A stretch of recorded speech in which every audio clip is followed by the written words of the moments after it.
इसी बीच एक बड़ी खबर का रुख लेते हैं। हाईकोर्ट की लखनऊ बेंच में नीट रिजल्ट मामले में सुनवाई।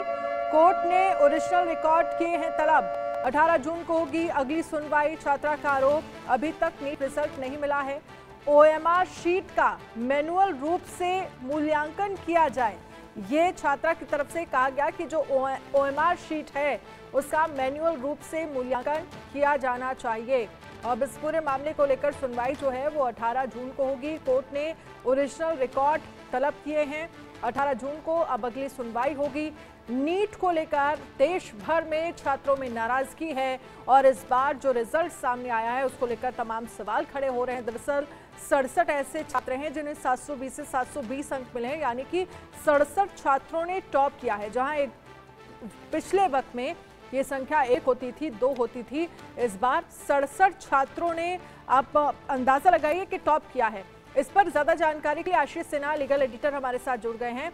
आशीष, कोर्ट ने एक तो ओरिजिनल रिकॉर्ड जो है वो तलब किए हैं। 18 जून को इस मामले को लेकर सुनवाई जो है वो की जाएगी। अब ये कहा जा रहा है छात्रा की तरफ से कि जो ओएमआर शीट का मैनुअल रूप से मूल्यांकन जो है वो किया जाए। क्या इस मामले को लेकर कोर्ट की तरफ से, लखनऊ कोर्ट की तरफ से आज कहा गया?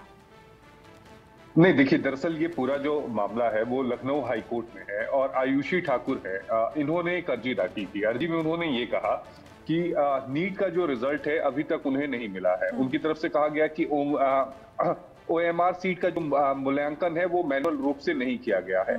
उन्होंने 2 अहम मांगे की गई हैं इसमें, और वो मुझे लगता है ज्यादा बड़ी हैं।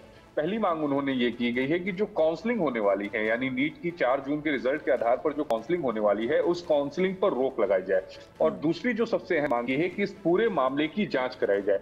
अभी तक जो अलग अलग हाईकोर्ट में याचिकाएं दाखिल हुई हैं उनमें अलग अलग प्रेयर्स हैं, लेकिन ये प्रेयर अलग है क्योंकि इस बच्ची को उसका नीट का जो सीट है वही नहीं मिला है, तो इसलिए ये ज्यादा इंपॉर्टेंट हो जाता है। और 2 अहम बातें उसने जो कही है और उस पर हाईकोर्ट सुनवाई के लिए तैयार हो गया है। 18 जून को हाईकोर्ट इस मामले में सुनवाई करेगा, लेकिन निगाहें कल देश की सबसे बड़ी अदालत पर हमारी होंगी। देश की सबसे बड़ी अदालत पर इसलिए क्योंकि अगर एनटीए कल सुप्रीम कोर्ट मूव करता है, जिस तरह की बात सॉलिसिटर जनरल तुषार मेहता ने आज दिल्ली हाई कोर्ट में कही कि वो सुप्रीम कोर्ट से गुहार लगाएंगे कि देश की अलग अलग अदालतों में, यानी जो Delhi high court, Calcutta high court, Rajasthan high court, Jabalpur high court, Allahabad high court की लखनऊ बेंच, यानी जो 5 अलग अलग हाई कोर्ट्स में ये जो मामले हैं इन सबको सुप्रीम कोर्ट अपने पास ट्रांसफर कर ले और इस मामले की सुनवाई करे।